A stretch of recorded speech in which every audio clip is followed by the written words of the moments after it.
Welcome to Chillin' 101. We hope this video helps. You start by checking the reader and card so you avoid damage. Power off the host if it's recommended. This protects data and the card. Next, identify whether you have an SD or micro SD slot and note the small lock switch on full-size cards. Once done, hold the card by its edges, with the contact side facing the slot according to the slot icon, and prepare to insert gently so the card seats without force.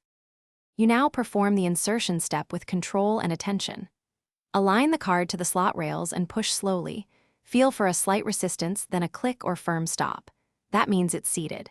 If using a micro SD, place it into an adapter first and confirm the adapter's latch is closed, because misalignment can bend pins.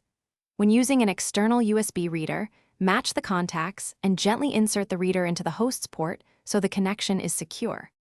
You finish by confirming the system recognizes the card and can read/write. Power the device on, wait for mount notifications, or open File Explorer to see the drive.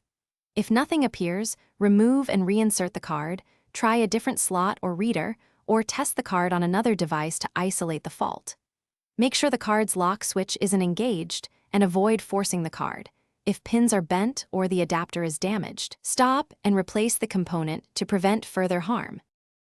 Thanks for watching. Consider subscribing if we helped you.